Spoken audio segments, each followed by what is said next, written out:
Soda lime decarboxylation,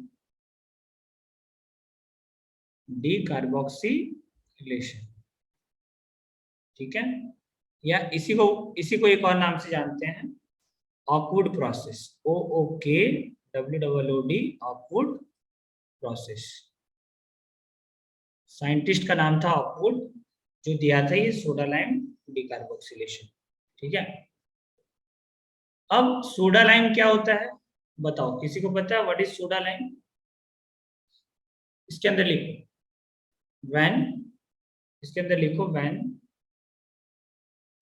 sodium और potassium salt of, साथ में लिखते चलो, सोडियम और potassium salt of carboxylic acid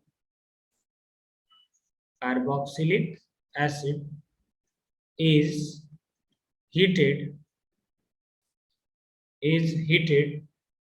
in presence of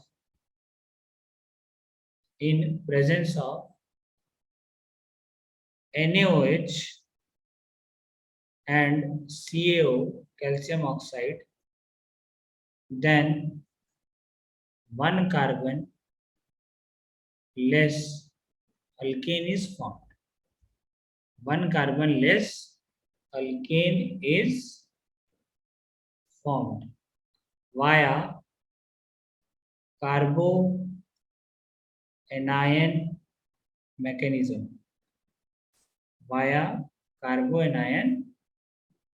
mechanism. तो इसके अंदर देखो क्या होता है ऑकवुड प्रोसेस के अंदर। ये है तुम्हारा CH3, चलो R से ही बताते हैं। R सोडियम सॉल्ट मतलब भाई RC double bond O minus Na+। अब इसके साथ तुम क्या लिए, एरो के ऊपर लिखना NaOH plus CaO, calcium oxide, इसी को बोलते हैं सोडा लाइम, और साथ में लिखना हीट, ठीक है। तो पहले तो प्रोडक्ट पता होना चाहिए क्या बनता है। तो प्रोडक्ट जो बनता है वो होता है R, और यहाँ बनेगा एक H, R, और यहाँ क्या आएगा तुम्हारा H, ठीक है। देखो ये वाला पूरा पोर्शन हट करके पहले R और R लगता था, अब क्या लगेगा R और H, पहले इतना क्लियर होना चाहिए। दूसरा क्या निकलता है यहाँ से, CO2, ठीक है। और ये जो CO2 निकला ये कंबाइन हो जाता है किसके साथ, अगर मान लो सोडियम NaOH इसके साथ कंबाइन करके बना लेता है Na2CO3, ठीक है। और अगर इसके पास कैल्शियम ऑक्साइड है CaO, तो ये बना लेता है CaCO3, कैल्शियम कार्बोनेट या सोडियम कार्बोनेट, ठीक है। तो इस रिएक्शन के अंदर तुम ये वाला बना लो कि CO2 अगर रहा तो CaO के साथ रिएक्शन करके क्या बना लेता है CaCO3। इसके पास एक और पॉसिबिलिटी NaOH के साथ रिएक्शन करेगा तो Na2CO3 बनेगा, ठीक है। दोनों पॉसिबिलिटीज है। तो पहले तो प्रोडक्ट आना चाहिए बनाने के लिए, जो ये है।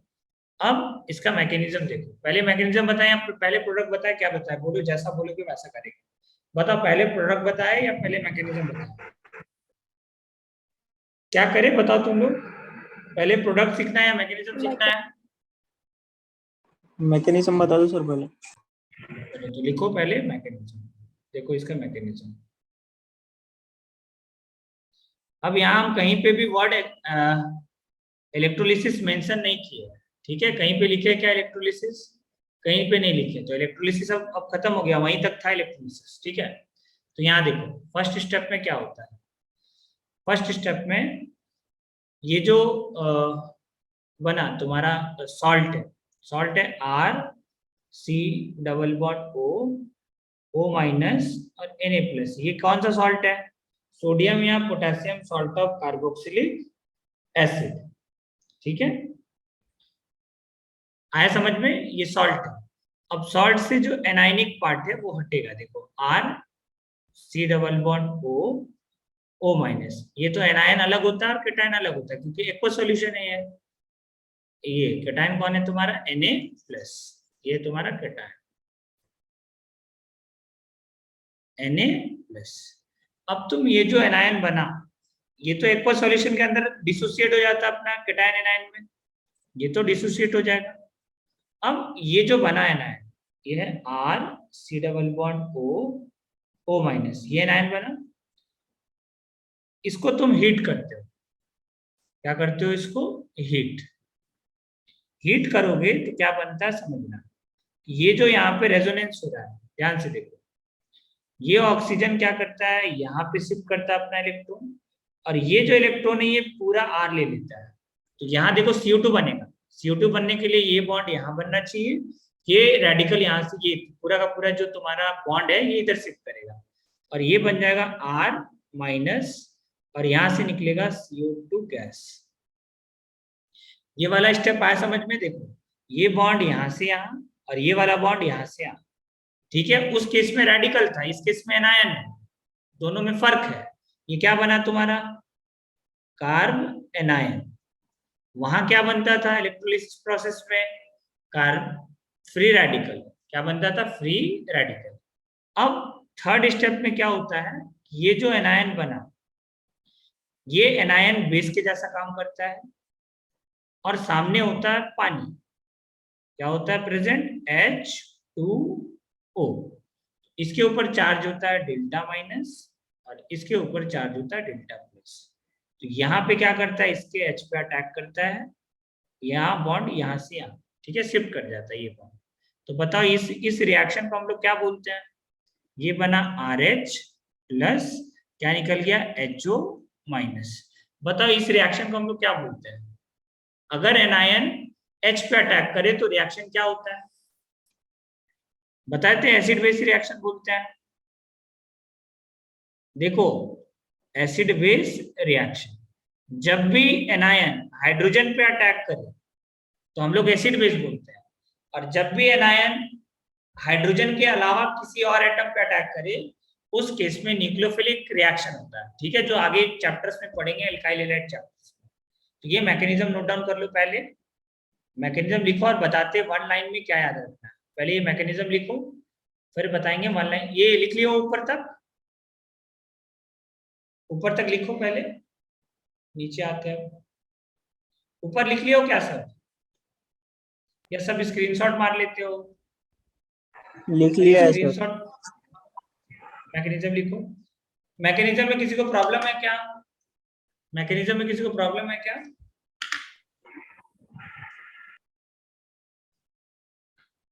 देखो सुन लो, जो भी लोग मैकेनिज्म के लिए परेशान हो रहे, परेशान मत होना।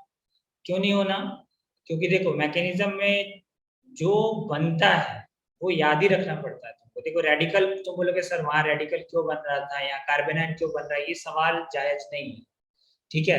अब तुमको ऐसे भी दिख रहा है कि देखो CO2 निकालना है, उस केस में तुम बोलोगे सर इलेक्ट्रोलिसिस करवाया था तो इलेक्ट्रॉन निकाल दिए थे, यहाँ हीट करा रहे हो तो CO2 निकाल रहा है। तो ये सब चीज तुमको याद करना पड़ेगा, मैकेनिज्म का स्टेप्स होता है, और स्टेप्स याद ही रखना पड़ता है कि हाँ इस स्टेप में ये हो रहा है, ठीक है। अब तुम बताओ RDS स्टेप कौन होगा, जहां पे बॉन्ड फॉर्म हो और बॉन्ड ब्रेक, BB और BF जहां पे भी होता है वहां क्या होता है, bond formation and bond breakage, जहां पे भी होगा वो स्टेप होता है RDS। तो इस रिएक्शन का RDS स्टेप कौन है, सेकंड वाला पॉइंट जो लिखे हैं ये है तुम्हारा RDS स्टेप।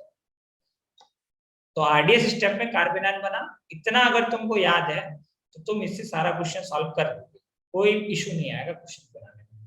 चलो इसको लिखो फिर आगे बताते हैं। लिख लियो सब।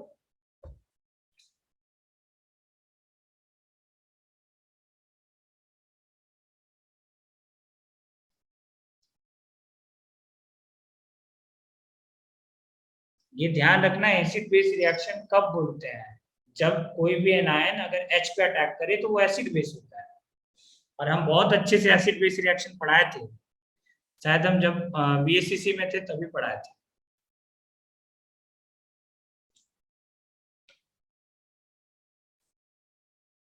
चलो नीचे करें इसको।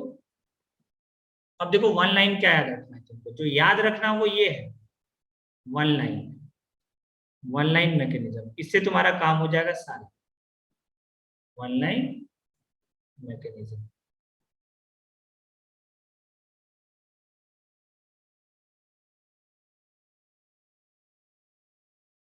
क्या याद रखना है, देखो कि ये मान लो रिएक्शन है CH3 C double bond O minus Na+। हाँ, तुम्हारा और भी क्वेश्चन बहुत सारा आएगा, सर ये क्यों यूज किए, देखो इधर सुन लो। ये जो CaO यूज होता है, कैल्शियम कार्बोनेट, कैल्शियम ऑक्साइड, क्यों यूज होता है, देखो जो CO2 यहाँ से निकला उसको एब्जॉर्ब करने के लिए, पहला तो ये आंसर है। और दूसरा बेसिक मीडियम यहाँ क्यों यूज करते हैं, देखो NaOH क्यों यूज हुआ है, कोई बता सकता है, देखो ये सॉल्ट है, और सॉल्ट को अगर तुम एसिडिक मीडियम प्रोवाइड करोगे तो एनायन H+ एक्सेप्ट करके एसिड बन जाएगा। नहीं समझे, देखो NaOH का यूज क्यों किया गया है इसको समझना, कि अगर तुम NaOH ले लोगे ना, अगर मान लो तुम एसिड ले लोगे, यहाँ समझो ये एनायन है और तुम सामने अगर एसिड ले आए इसका, तो यहाँ प्रॉब्लम है, ये एनायन इसके H पे अटैक करेगा, ये बॉन्ड यहाँ से यहाँ, और ये बन जाएगा RCOOH, ये तो एसिड बन जा रहा है, और एसिड बन जाने से जो तुम चाह रहे थे वो रिएक्शन नहीं होगा। तो इसको प्रिवेंट करने के लिए, ठीक है, हम लोग NaOH लेते हैं कि बेसिक मीडियम में जो ये सॉल्ट है वो सॉल्ट स्टेबल होता है, मतलब एसिड में कन्वर्ट नहीं होता है। पहला ये आंसर हो गया क्लियर, NaOH क्यों लिए। कैल्शियम ऑक्साइड क्यों लेते हैं, जो CO2 तुम्हारा जनरेट हुआ है, ये बताओ CO2 हार्मफुल होता है ना, तो उसको इसलिए कैल्शियम ऑक्साइड का यूज किया जाता है ताकि वो किसमें कन्वर्ट हो जाए, कैल्शियम कार्बोनेट। ठीक है, हाँ, किसी को और कोई क्वेश्चन है इसमें तो पूछ सकते हो, एनी क्वेश्चन रिगार्डिंग दिस। और कोई क्वेश्चन है, जो क्वेश्चन आ सकता था बता दी कि NaOH क्यों यूज करते हैं, क्योंकि अगर तो मान लो यहाँ पे HCl यूज कर देते तो H पे अटैक करता है आयन और क्या बना लेता, एसिड। जो एसिड हमको नहीं चाहिए, हमको क्या चाहिए, सॉल्ट, तभी ये रिएक्शन पॉसिबल है, अदरवाइज ये रिएक्शन पॉसिबल नहीं। ठीक है, आ जाओ नेक्स्ट, देखो इधर वन लाइन मैकेनिज्म में क्या याद रखना है, तुमको याद ये रखना है कि मान लो तुम क्या लिए, देखो सबसे पहले तो रिएजेंट याद होना चाहिए, क्या रिएजेंट लेते हैं, NaOH plus CaO, calcium oxide, और साथ में क्या करते हैं, हीट, क्या बनता है ये, कार्ब एनायन, और साथ में क्या निकलता है, CO2। बस इतना याद रखो कि ये पूरा पोर्शन हटाओ और एनायन बना दिए। ठीक है, अब करना कुछ भी नहीं, नेक्स्ट स्टेप में याद रखना है कि देखो ये जो एनायन आया ये अटैक करता है कहाँ पे, पानी के H पे, कहाँ अटैक करता है, वाटर के H पे, और क्या बना लेता है, CH3 और H। इतना अगर तुमको याद है तो बहुत है, ये तुम्हारा CH3 और साथ में क्या आ जाएगा, एक H, यहाँ अटैक करने के बाद ये इस पे अटैक करता है और ये बॉन्ड यहाँ से यहाँ, ये बन जाता है HO माइनस। ये ध्यान रख लेना काफी है कि एनायन बनता है। अब लिखो इसका कैरेक्टरिस्टिक्स, हेडिंग डालो, कैरेक्टरिस्टिक्स ऑफ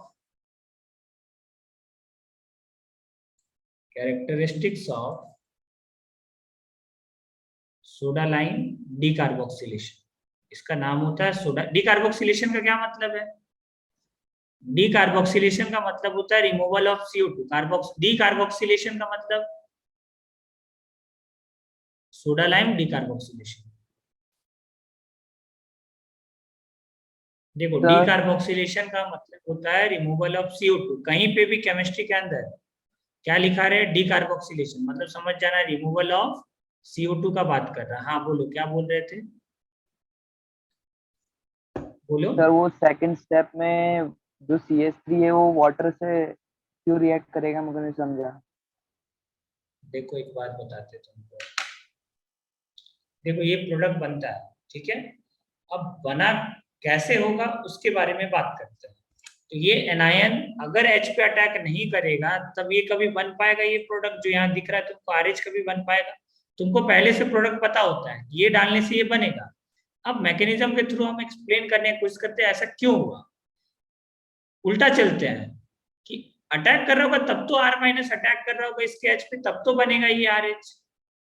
अब तुम कहां से H लाओगे, पानी है, एक्वा सॉल्यूशन है ना, एक्वा सॉल्यूशन है, इस वजह से इसके H पे अटैक कर रहा है। और बताओ, तुम खुद बताओ, ये जो OH- आयन बना, देखो वाटर पे अटैक किया, ठीक है, तो जो तुम्हारा यहाँ पे एल्केन बन रहा है वो वीक एसिड होता है, ये स्ट्रांग होता है, तो strong acid to weak acid आता है रिएक्शन, तो एसिड बेस रिएक्शन हो रहा है यहाँ पे, सिंपल। तुम्हारा डाउट क्या है एक्चुअली, देखो मैकेनिज्म के स्टेप्स को समझो। क्यों अटैक किया हम बता दिए ना, क्योंकि एनायन है और एनायन को चाहिए H प्लस आयन, उस पर चार्ज है डेल्टा प्लस, तो माइनस को क्या चाहिए होता है प्लस, तो इस वजह से डेल्टा प्लस पे अटैक करता है। और अल्टीमेटली तुमको प्रोडक्ट ध्यान रखना है कि RH H आया, कहां से H आया, वाटर से H आता है, इतना अगर तुमको याद है हो जाएगा। और मैकेनिज्म को कहीं तुमसे नहीं पूछेगा मैकेनिज्म, ठीक है। लिखो ये पहला कैरेक्टरिस्टिक्स लिखो इसके अंदर। हाँ तुम्हारा डाउट हुआ क्लियर, क्यों अटैक करेगा, क्योंकि देखो वहां पोलैरिटी है H प्लस OH, ये वाटर के अंदर पोलैरिटी जनरेट हुआ है ना, डेल्टा प्लस डेल्टा माइनस, इस वजह से ये माइनस का अटैक करता है डेल्टा प्लस पे, ठीक है। यहाँ पे आ जाओ, पहला पॉइंट लिखो, one carbon less alkane is formed in this process। Decarboxylation का मतलब होता है CO2 का रिमूवल। बताओ इंटरमीडिएट क्या बना, intermediate carb cation carb anion is carb anion, intermediate क्या बना, कार्ब एनायन। अगर तुमसे कोई पूछे कि बताओ रेट ऑफ रिएक्शन क्या होगा, rate of soda lime decarboxylation, ये बहुत इंपॉर्टेंट पॉइंट है।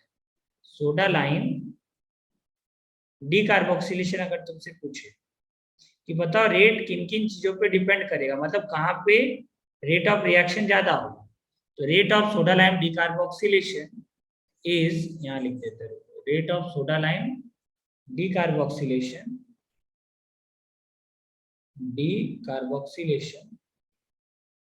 is directly proportional to stability of carbon ion। ध्यान रखना एनायन बनाना है यहाँ पे, तो स्टेबिलिटी ऑफ कार्ब एनायन। अगर तुमसे कोई सवाल पूछे कि बताओ स्टेबिलिटी किसका ज्यादा होगा, और कार्ब एनायन का स्टेबिलिटी कैसे देखते हैं, -m -h और -i से, तो यहाँ से आंसर निकलेगा तुम्हारा, ठीक है। अब क्वेश्चंस करते हैं प्रोडक्ट बनाने का, उसके बाद आगे बात करेंगे। ये रेट ऑफ रिएक्शन बहुत ही इंपॉर्टेंट है, ये स्टार मार्क कर लो, ये पॉइंट वेरी वेरी इंपॉर्टेंट है। Rate of soda lime decarboxylation पे क्वेश्चंस कंटिन्यूअसली पूछे जाते हैं, ठीक है, एग्जाम्स में। क्वेश्चंस लिखो, ये हो गया कैरेक्टरिस्टिक्स में, और कोई पॉइंट ऐड कर सकते हैं क्या, एनायन बन गया, वन कार्बन लेस एल्केन बना, ठीक है, काफी है, ठीक है। अब देखो नेक्स्ट क्वेश्चन लिखो, find out the product of following reaction। Find out the product of following reaction।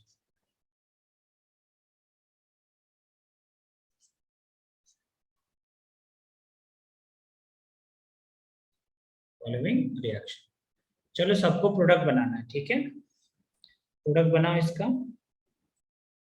हाँ ये समझ में आ रहा है ना सबको या नहीं आ रहा है, रिएक्शंस का देखो प्रोडक्ट आना चाहिए बनाने के लिए। और तुम याद रखना कि इंटरमीडिएट क्या बनता है हर रिएक्शन के अंदर, अगर इतना तुमको याद है तो तुम सारा ही क्वेश्चन कर लोगे। O माइनस Na+, क्या यूज किए तुम एरो के ऊपर, NaOH प्लस कैल्शियम ऑक्साइड और साथ में हीट। चलो बनाओ प्रोडक्ट।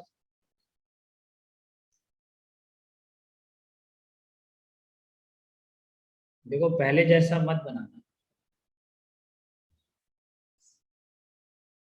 एक पॉइंट और लिख सकते थे उसके अंदर, कोई बात नहीं, चलो कैल्शियम ऑक्साइड और हीट।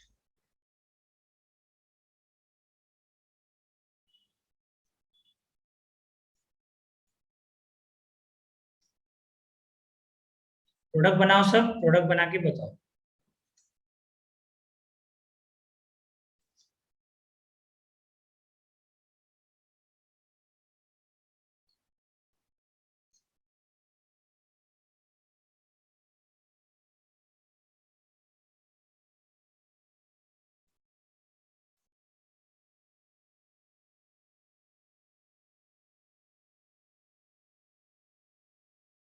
हाँ दिख रहा ना, स्क्रीन दिख रहा ना। हाँ सर। प्रोडक्ट बनाओ, प्रोडक्ट बनाओ, जल्दी जल्दी।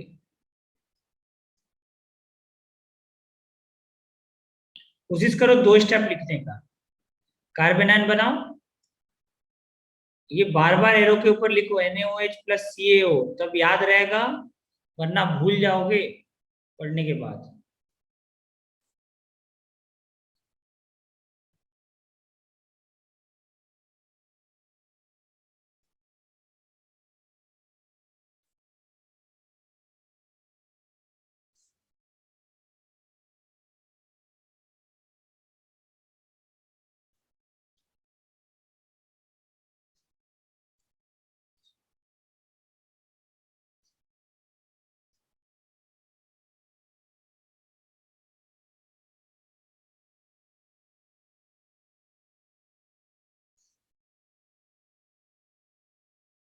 अच्छा बताओ, NaOH क्यों लिए, याद है क्यों लिए NaOH?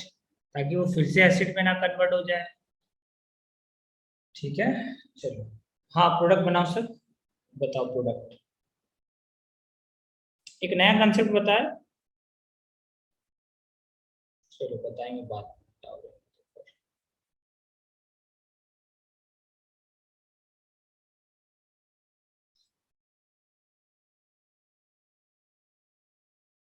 जाओ, जो लोग प्रेजेंट है, 9 लोग बचे, सब भाग गए। बताओ क्या दिक्कत है? देखो बताएंगे तब तो कि ये समझ में नहीं आ रहा, वो नहीं आ रहा है। अच्छा तुम लोग क्या कुछ समझ में आ रहा, नहीं आ रहा, ये सब रिएक्शंस वगैरह? कुणाल तयबड़े, जय देशमुख, आशुतोष यादव, राज कापसे, और कौन है, वैष्णवी, योगेश बर्डे, तुम ही लोग बचे हो। तुम लोग बता, तुम लोग को आ रहा है समझ में? हाँ सर। देखो जिसको अगर इन केस नहीं आ रहा समझ में, तो तुम लोग क्या करो, जब VSCC जाते हो तो उनको समझा दिया करो थोड़ा सा, ठीक है, इन केस अगर वैसा है। बट हम अपने तरफ से कोशिश ये करते हैं कि पूरा समझ जाए, ठीक है। चलो, और देखो बात अगर रहा ना जहाँ पे तुम बोलोगे सर हम ऑनलाइन में कर लेंगे ना, तो उस हिसाब से ऑनलाइन में तुम्हारा इफिशियंसी ना नहीं हो पाता है। और लाइव क्लासेस सर में नीचे अगर करो तुम ना। करते लाइव क्लासेस में अगर करते हो तो इफिशियंसी देखो, पर डे इस टाइम पे अगर पढ़ लोगे तो तुम्हारा क्या होगा ना, जल्दी सिलेबस भी कंप्लीट, प्लस तुम्हारा इफिशियंसी भी अच्छा रहेगा।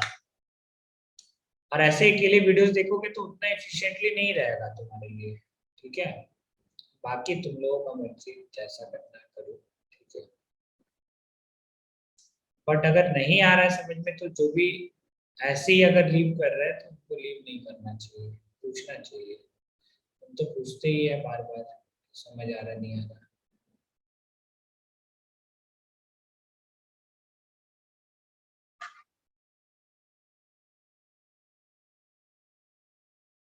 तो रिएक्शन का मैकेनिज्म पे अगर जाओगे ना, तो मैकेनिज्म तुम्हारे लिए नहीं है, सच पूछो तो मैकेनिज्म बस ध्यान रखना, कार्बेनाइन बनता है, कार्बेटाइन बनता है, उतने से तुम्हारा काम हो जाएगा, ठीक है। फ्री रेडिकल बनता है, और जो भी प्रोडक्ट बोलते हैं, जो सर कैरेक्टरिस्टिक्स लिखवाते हैं, हाँ बोलो क्या। सर कार्बनायन तो सेकंड स्टेप में ही बन जा रहा है ना, मतलब मुझको समझ नहीं आया। क्या नहीं आया बताओ, तुम मैकेनिज्म के पीछे लगे हो, बताओ कौन सा वाला, बोलो सर कौन ये सा। देखिए सर, सेकंड स्टेप, ये बोलो। आर माइनस जो लिखा है आपने, ये कार्बनायन है हाँ तो सेकंड स्टेप में बन गया ना। हाँ, तो क्या हुआ उससे? तो उससे मतलब क्या हुआ? फिर आपने उसको वाटर से रिएक्ट कराया तो वो एसिड बन गया। वाटर के, हाँ रिएक्ट करा है तो एसिड नहीं बना ये। R-H लेगा तो क्या हाँ बनेगा, RH, एल्केन बना, ये तो एल्केन है। RH क्या होता है, एल्केन होता है, ये एल्केन बना। अब तुम किसी भी कंपाउंड का एसिडिक स्ट्रेंथ निकाल सकते हो, जरूरी थोड़ी एसिड का ही एसिडिक स्ट्रेंथ निकालते हैं। वो जो ऑर्डर लिखा है तो उसमें लास्ट में आता है एल्केन, एल्कीन, एल्काइन, अमोनिया उसके ऊपर, हाइड्रोजन उसके ऊपर, याद करो। वो सर वो एसिड एक बेस का लास्ट वाला जब दिखा रिएक्शन दो ना। करा, हाँ लो लिखो, प्रोडक्ट बनाओ सर। तुम्हारा डाउट क्या, हमको वो समझ में नहीं आ रहा। मतलब तुम अनायन जो पूछ रहा है, अनायन में क्या बना, मतलब उससे क्या तुम पूछना क्या चाह रहे हो, बताओ।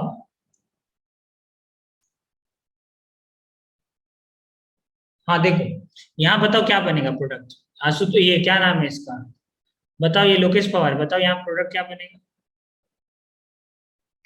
Sir Lokesh, CH3 single bond H plus OH minus. OH minus नहीं, CH3 बना दिए और यहाँ H लगा दो। ये पूरा हाँ पार्ट हटा के क्या लगा दो, H प्लस। देखो CO2 H। निकलता है, याद रखना क्या निकलता है, CO2। और अगर रिएक्शन के अंदर CaO यूज करोगे तो कैल्शियम कार्बोनेट बनता है, और अगर NaOH यूज करोगे तो बनता है Na2CO3, सोडियम कार्बोनेट। ठीक है, ये ध्यान रखना। ठीक है, CO2 इवॉल्व होता है, क्या इवॉल्व होता है, CO2। ठीक है, यहाँ से CO2 हटा देना, यहाँ पे CO2 दिख गया। और फर्दर कैल्शियम ऑक्साइड के साथ क्या बनाता है, कैल्शियम कार्बोनेट या सोडियम कार्बोनेट। यहाँ बताओ क्या बनाओगे प्रोडक्ट, यहाँ पे क्या बनाओगे, ये बनाओगे CH3 CH2। अब देखो ये वाला पोर्शन हटा कर क्या लगा दो यहाँ पे, H, और साथ में क्या इवॉल्व हो गया तुम्हारा, CO2। यहाँ से इवॉल्व करा दो CO2। अब इसके पास दो ऑप्शन है CO2 के पास, या तो कैल्शियम ऑक्साइड के साथ कंबाइन करेगा तो कैल्शियम कार्बोनेट बना लेगा, और अगर सोडियम हाइड्रोक्साइड के साथ कंबाइन किया तो क्या बना लेता है, Na2CO3। ये ध्यान रखना, NaOH के साथ कंबाइन करेगा तो क्या बना लेगा, Na2CO3। ये सिंपल क्वेश्चंस लिखो और बनाओ। देखो तो मीथेन क्या इस प्रोसेस से बना सकते हैं, क्या इस प्रोसेस से मीथेन बना सकते हैं, हाँ सर। हाँ। तो ये ध्यान हाँ रखना, ये सर। पहली बार मीथेन बना है तुम्हारे सामने। ठीक है, तो लिखो मीथेन बना सकते हैं इस प्रोसेस से। अगला रिएक्शन बताओ, इसमें क्या किए हो, ये है तुम्हारा, ये CO2 हटाओ और क्या लगा दो यहाँ पे H प्लस, क्या बन गया CO2। कैल्शियम ऑक्साइड के साथ CO2 अगर कंबाइन कर लेगा तो क्या बना लेगा, CaCO3। और अगर NaOH के साथ कंबाइन करेगा तो क्या बना लेगा, Na2CO3। ये बार बार लिखो, याद होगा। ठीक है, लिखोगे प्रोडक्ट तभी याद रहेगा, अदरवाइज याद नहीं रहेगा। और कोई तरीका नहीं है, कोई भी पढ़ा दे याद तभी रहेगा जब तुम खुद लिखोगे। बताओ अगला प्रोडक्ट कैसे बनाओगे, फिर से वही करना है। ये अब देखो पहली बार तुम्हारे सामने कौन बना, बेंजीन। इससे पहले कभी बेंजीन बना था क्या, तो थोड़ा इसको ध्यान रखना, ये रिएक्शन में बेंजीन भी बना सकते हो तुम। और बेंजीन कैसे बना सकते हो, कैल्शियम ऑक्साइड लेना और ये कैल्शियम कार्बोनेट में कन्वर्ट हो जाएगा। कहाँ कन्वर्ट हो जाएगा ये तुम्हारा, कैल्शियम कार्बोनेट में, CaCO3, CaCO3 में कन्वर्ट हो जाएगा। ठीक है, तो ये पहली बार बेंजीन बना है, और तुम 300 से 400 बार बेंजीन ड्रॉ कर चुके हो अभी तक कॉपी में, हमको लगता है। ठीक है, तो पहली बार बना है तो थोड़ा रिस्पेक्ट देना चाहिए। ठीक है, इसको लिखो अच्छे से, ये बना है तुम्हारा बेंजीन। ठीक है, चलो अगला बताओ नेक्स्ट। देखो सोडा लाइम प्रोसेस से हम लोग बेंजीन प्रिपेयर कर सकते हैं। ये बताओ क्या बना, ये बना टोलुइन। तो ये भी हम लोग इस प्रोसेस से बना सकते हैं। ठीक है, और साथ में निकाल दो CO2 गैस, हर जगह CO2 इवॉल्व होगा। यहाँ पे भी क्या करोगे बताओ, ये है bond C double bond O minus, अरे क्या कर रहे हैं, इसको हटाओ, ये वाला पोर्शन को हटाओ और क्या लगा दो H, एक बॉन्ड लगा दो H। ये देखो ध्यान से, तुम जितना भी प्रोडक्ट बनाओ सब सारे प्रोडक्ट के अंदर, यहाँ देखो कितना कार्बन था, 7 कार्बन। यहाँ कितना कार्बन है, 6 कार्बन। यहाँ देखो कितना कार्बन था, 8 कार्बन। यहाँ देखो कितना कार्बन बचा, 7 कार्बन। एक कार्बन कम हो जाता है, दिख रहा है। ये पहला ऐसा रिएक्शन है अभी तक जो तुम लोग पढ़े हो कि नंबर ऑफ कार्बन कम हो जा रहा है। यहाँ 7 कार्बन था, 6 कार्बन हो गया, दिख रहा है सबको, 6C का मतलब कार्बन कम हो रहा है। यहाँ देखो कितना कार्बन था, 3 कार्बन, कितना कार्बन हो गया, 2 कार्बन। ठीक है, चलो ये लिखो जल्दी से, इस पे एक आध क्वेश्चन सॉल्व कराना। रेट ऑफ द सर थोड़ा रिएक्शन, नीचे की थोड़ा नीचे मतलब वही क्वेश्चन नंबर देखना है ना, स्लाइड, मतलब हाँ स्लाइड्स देखना फोर्थ है। पे। ये लो,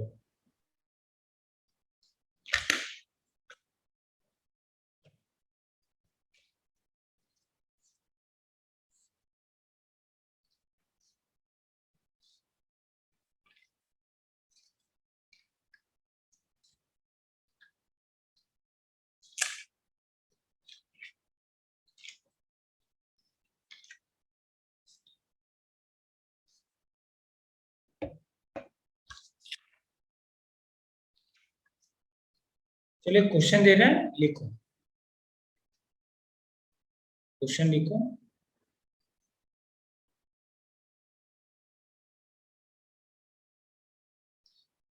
नहीं तो एक नोट पॉइंट लिखोगे क्या? नहीं, चलो क्वेश्चन लिखो, क्वेश्चन लिखो।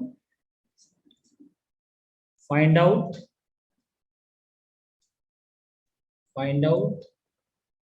The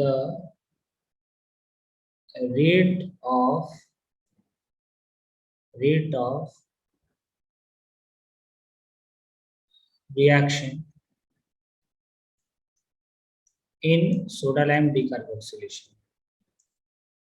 In soda lime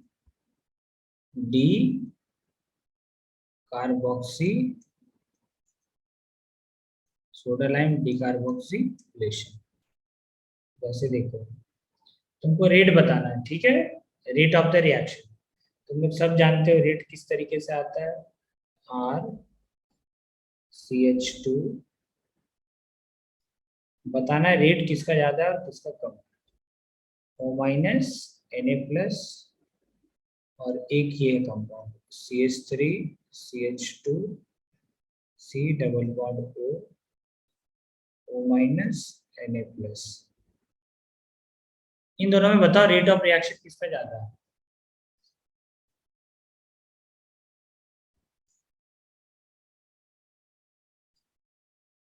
rate of reaction बताना, ठीक है? यहाँ बताओ रेट ऑफ रिएक्शन किसका ज्यादा है?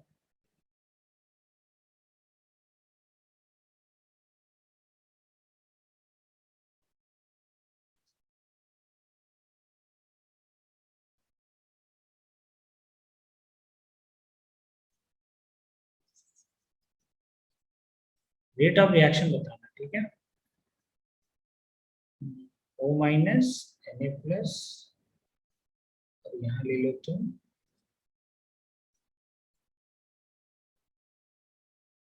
CH2 C double bond O minus Na+। बताओ रेट ऑफ रिएक्शन किसका ज्यादा है? कुछ नहीं करना है, देखो पूरा ये पोर्शन हटाओ, एनायन लगा दो यहाँ, पूरा पोर्शन हटाओ, एनायन लगा दो यहाँ पे। बताओ दोनों में से कौन सा ज्यादा एनायन स्टेबल है? ये कार्बन आयन है। ये क्या बना है तुम्हारा? Carbon ion. क्योंकि देखो तुमसे पूछा है सोडा लाइम डिकार्बोक्सिलेशन, और सोडा लाइम डिकार्बोक्सिलेशन में क्या बनता है? Carb anion. तो बताओ कौन सा वाला कार्बन आयन ज्यादा स्टेबल है, पहला वाला या दूसरा वाला?